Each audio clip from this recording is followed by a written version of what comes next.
Assalamualaikum warahmatullahi wabarakatuh. Perkenalkan, nama saya Mulia, NPM 5019049. Saya dari kelas 4E. Tujuan saya membuat video ini untuk memenuhi mata kuliah saya, yaitu telaah kurikulum. Dan dosen pengampu saya yaitu Pak Tio Busti Satria, Magister Pendidikan. Video saya ini berjudul Merancang Silabus dan RPP. A. Pengertian silabus. Silabus ini merupakan rencana pembelajaran pada suatu atau kelompok mata pelajaran tentang tema tertentu yang mencakup standar kompetensi dasar, materi pokok pembelajaran, kegiatan pembelajaran, indikator, penilaian, alokasi waktu, dan sumber bahan alat belajar. Silabus ini penjabarannya standar kompetensi dan kompetensi dasar ke dalam materi pembelajaran atau pokok pembelajaran, kegiatan pembelajaran dan indikator pencapaiannya untuk penilaian. Silabus ini merupakan sumber pokok dalam penyusunan rencana pembelajaran untuk 1 SK dan 1 KD. Manfaat silabus ini sebagai pedoman dalam pengembangan pembelajaran lebih lanjut seperti pembuatan rencana pembelajaran, pengolahan kegiatan pembelajaran, dan pengembangan sistem penilaiannya. Silabus juga bermanfaat sebagai pedoman untuk merencanakan pengolahan kegiatan pembelajaran. B. Pengertian RPP. Pembelajaran pada dasarnya merupakan proses yang ditata dan diatur sedemikian rupa menurut langkah-langkah tertentu agar dalam pelaksanaannya dapat mencapai hasil yang diharapkan. Peraturan tersebut dituangkan dalam bentuk perencanaan pembelajaran. Setiap perencanaan selalu berkenaan dengan perkiraan atau proyeksi mengenai apa yang diperlukan dan apa yang akan dilakukan. Istilah perencanaan pembelajaran yang saat ini digunakan berkaitan dengan penerapan KTSP di sekolah-sekolah di Indonesia, yaitu Rencana Pelaksanaan Pembelajaran atau yang sering disebut yaitu RPP. Pada waktu yang lalu dikenal istilah Satuan Pembelajaran atau SATPEL.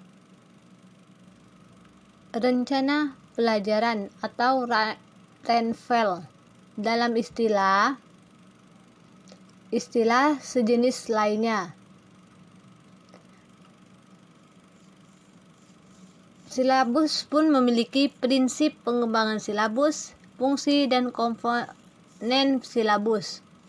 Prinsip-prinsipnya yaitu memiliki tujuh prinsip. Yang pertama yaitu prinsip tentang relevansi, yang kedua tentang fleksibilitas, yang ketiga tentang kontinuitas, yang keempat tentang efektivitas, yang kelima tentang efisiensi, yang keenam tentang konsistensi, dan yang ketujuh tentang memadai.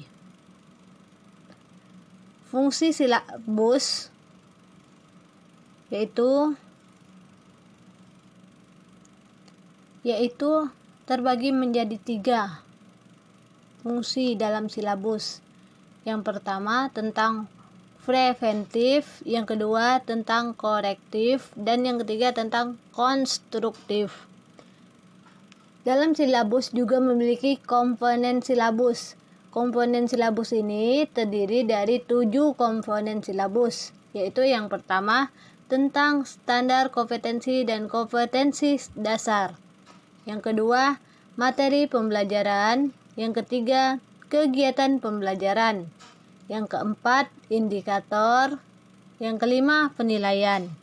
Yang keenam, alokasi waktu. Dan yang tujuh, sumber belajar. Baiklah, itulah tentang prinsip perkembangan silabus, fungsi dan komponen silabus. Dan sekarang kita lanjutkan ke tentang komponen RPP, prinsip-prinsip penyusunan RPP, landasan pengembangan RPP, dan langkah-langkah penyusunan RPP.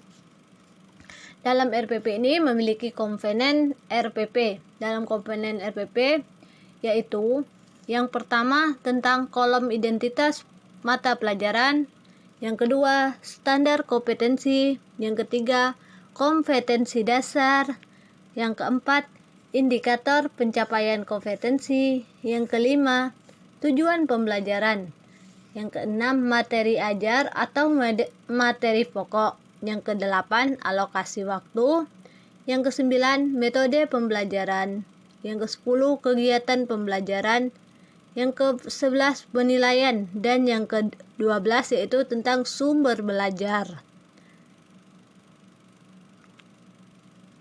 Terus kita lanjutkan sebagai prinsip-prinsip penyusunan silabus. Silabus ini memiliki prinsip penyusunan silabus, yaitu tentang yang pertama, perencanaan pembelajaran harus berdasarkan kondisi siswa. Yang kedua, prinsip juga memiliki pembelajaran harus berdasarkan kurikulum yang berlaku. Yang ketiga, perencanaan pembelajaran harus memperhitungkan waktu yang tersedia. 4.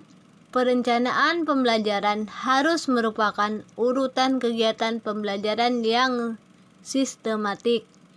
Yang kelima, perencanaan pembelajaran bila perlu dilengkapi dengan lembaran kerja atau tugas dan lembar observasi.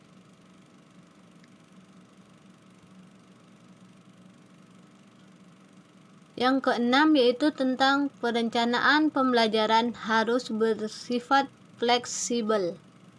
Dan yang ketujuh yaitu tentang perencanaan pembelajaran harus berdasarkan pada pendekatan sistem yang mengutamakan keterpaduan antara tujuan, kompetensi, materi, kegiatan belajar, dan evaluasi.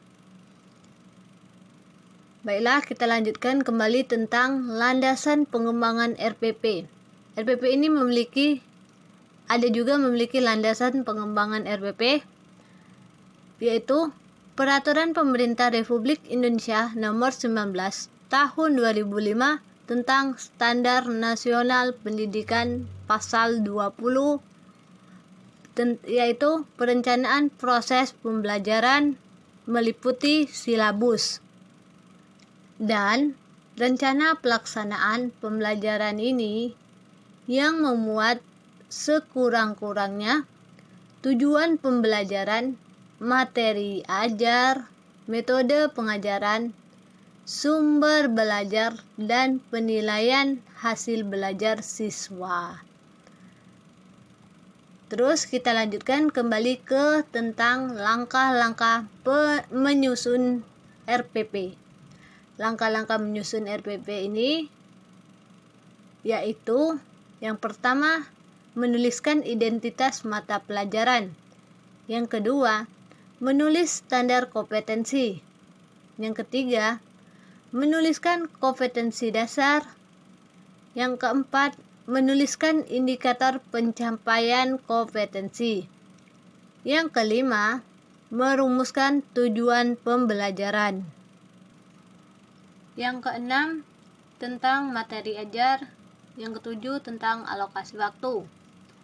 Yang kedelapan, tentang menentukan metode pembelajaran yang akan digunakan. Dan yang kesembilan, merumuskan kegiatan pembelajaran. Baiklah, itulah penyampaian materi dari saya. Apabila ada kekurangan, saya mohon maaf. Kepada Allah saya mohon ampun. Saya akhiri. Wassalamualaikum warahmatullahi wabarakatuh.